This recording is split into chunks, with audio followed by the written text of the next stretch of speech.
वालेकुम dear students, I hope you are doing well. आज हम बायो के चैप्टर नंबर 6 को ही कंटिन्यू करेंगे। हमने मुख्तलिफ बायो मालिक्यूल्स पीछे देखे, carbohydrates, lipids, proteins.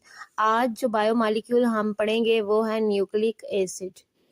Nucleic acid हमारे पास क्या है? Nucleic acids are the bio molecules that are composed of units called nucleotides.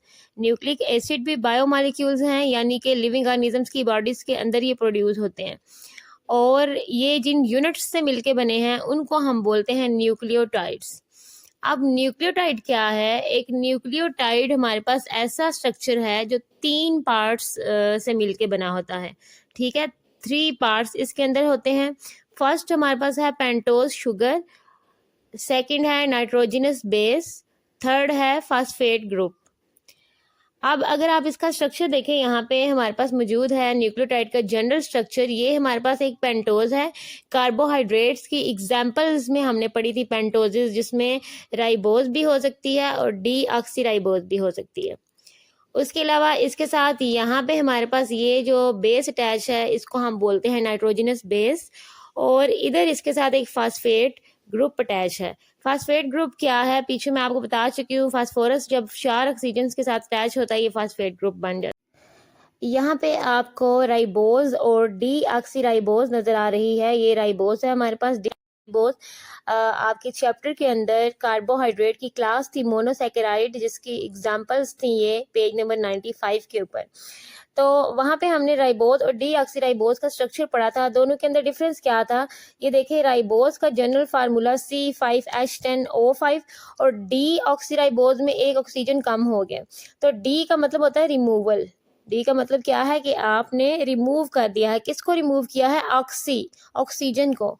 तो डी ऑक्सीराइबोज और राइबोज में मेन डिफरेंस क्या है? डी ऑक्सीराइबोज के अंदर हम एक ऑक्सीजन को रिमूव कर देते थे। ये हमने इनका स्ट्रक्चर पढ़ा था। यहाँ पे आप देखें 1 2 3 4 5 carbon, 1 2 3 4 5 carbon as it is attach है। लेकिन स्टूडेंट्स यहाँ पे कार्बन नंबर राइबोज के अंदर कार्बन नंबर 2 के साथ हाइड्रोक्सिल ग्रुप अटैच है, लेकिन डी ऑक्सीराइबोज के अंदर कार्बन नंबर 2 के साथ हमने ऑक्सीजन रिमूव कर दिए, जस्ट हाइड्रोजन एटम मौजूद है। तो ये हमारे पास पेंटोजेस थी जिनके साथ हमने इस साइड पे फास्फेट ग्रुप अटैच किया था और इस साइड पे हमने उसके साथ बेस अटैच कर देनी है। तो हम इसको फिर क्या बोलते हैं? ये क्या है? न्यूक्लियोटाइड है। अब अगर हम बात करें नाइट्रोजनस बेसिस की, तो ये हमारे पास मुख्तलिफ नाइट्रोजनस बेसिस हैं, साइटोसिन, थाइमीन, गुआनिन और एडेनिन। अब ये जो नाइट्रोजनस बेसिस हैं, आपको नजर आ रहा है कि हर एक का स्ट्रक्चर दूसरे से डिफरेंस है।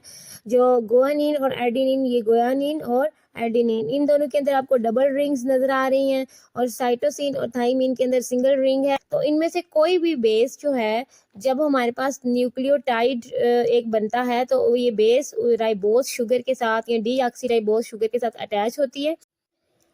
अब ये हमारे पास पेंटोज शुगर थी। आपको अब इसकी क्लियरली समझ आ गई होगी कि पेंटोज शुगर हम राइबोज भी यूज़ कर सकते हैं और डी ऑक्सीराइबोज भी।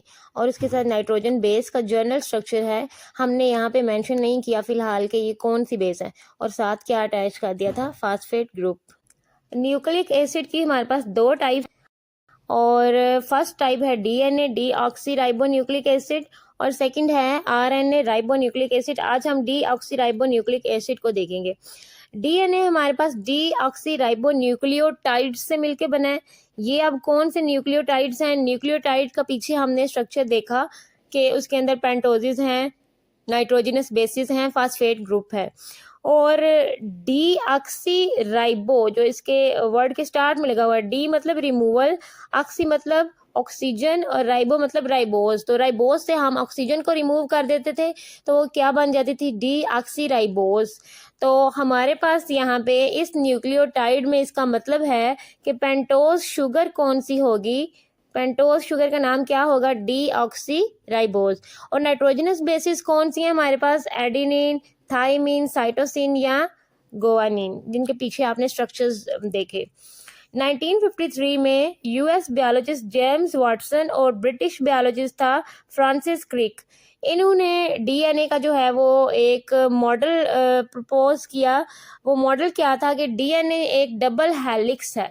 अब डबल हेलिक्स क्या है कि जैसे आप इसको इस तरह समझ सकते हैं कि हमारे पास दो रस्सियां या दो जंजीरें हैं, जब आप उनको इस तरह से फोल्ड कर देंगे आपस में, ठीक है, मोड़ देंगे उनको, तो वो इस तरह का स्ट्रक्चर शो करेंगी। तो इसको हम क्या बोलेंगे, ये हमारे पास क्या है, हेलिक्स।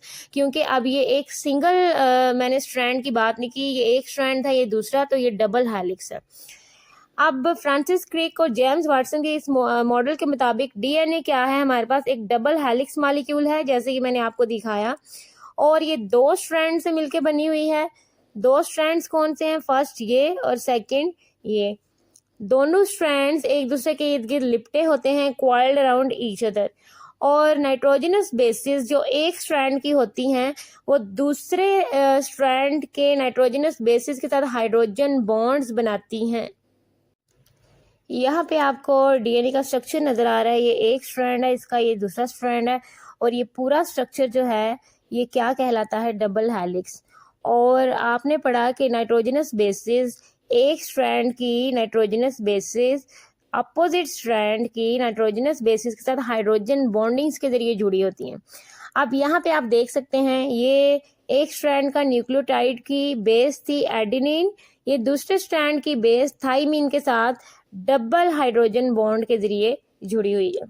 नेक्स्ट देखें, साइटोसिन और guanine triple hydrogen bonding, guanine cytosine triple hydrogen bonding, thymine adenine double hydrogen bonding.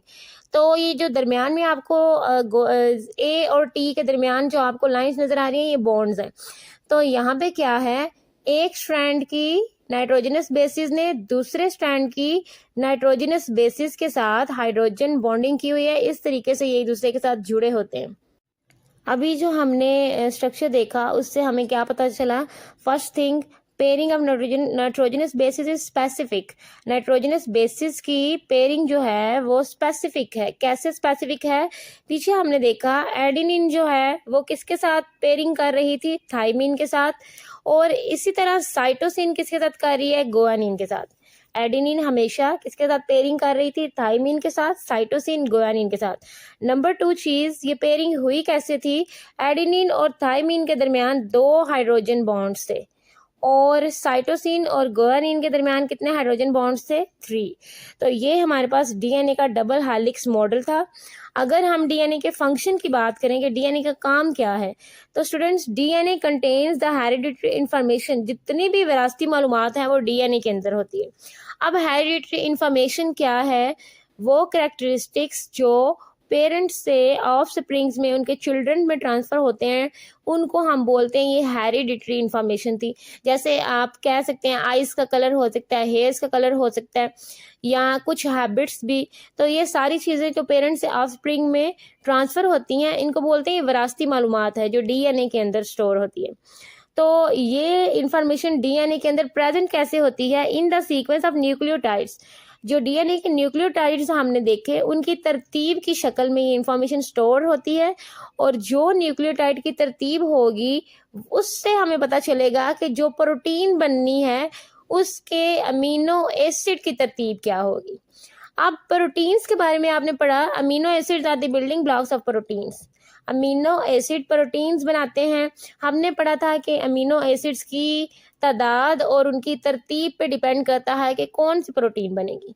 तो अब हमें जो बात पता चली वो क्या है कि अमीनो एसिड्स जो कि प्रोटीन बनाते हैं, उनकी तरतीब को एक्चुअली कौन डिसाइड कर रहा है, डीएनए के न्यूक्लियोटाइड के सीक्वेंसेस डिसाइड कर रहे हैं ऑर्डर ऑफ अमीनो एसिड्स को।